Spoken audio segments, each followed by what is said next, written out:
Good morning. I'd like to welcome you to a little video where we review this morning's trade recommendations that were made at 6:45 Central Time, well before the fact. The market opens at 7:20 Central, 8:20 Eastern right here. This is the opening.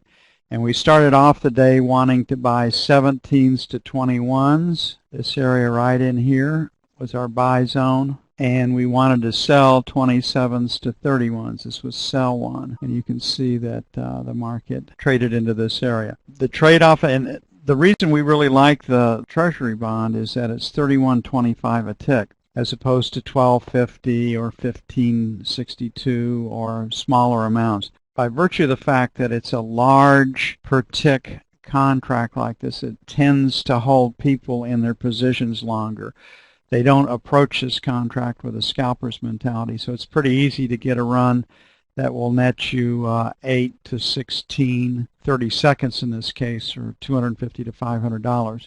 So the entry right here off of our setup would have had you long on a buy stop at 21, and the market did trade up to 31. So you had a possibility of 9:30 seconds, which is a really, really nice trade. We had a sell at 27 to 31 that you can see over here. That was our first sell band. If you took the trade off of our setup, you would have been short at 28 to as high as 30, depending on how you wanted to take the trade, but no worse than 28. And the idea would be to retest this low, and you can see that we go right through the low, and the market trades down to 12. So 28 to 12, would you have a possibility of making 15-30 seconds, or almost $500 on that trade?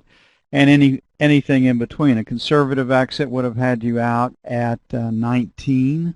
So 28 down to 19 on your most conservative exit, and the idea of the trade is a retest of that low, would have you picking up 9:30 seconds, which is a good trade, all the way up to 15-30 seconds. So this is a great contract to trade. It's a contract that you should seriously investigate. It trades the fundamentals very, very well. It honors support and resistance literally to the tick most of the time. And it gives you great so you know where you're wrong. If you take out support and resistance, you don't have to worry about, should I have stayed with the trade a little bit longer? You don't second guess yourself. It was just a trade that didn't work. So if you'd like to have more information on our software, our trade setups, where the trading ideas come from, please contact CNFT Futures. We'd be happy to get somebody with you to explain the details of our program. Looking forward to seeing some of you in the room in the not so distant future.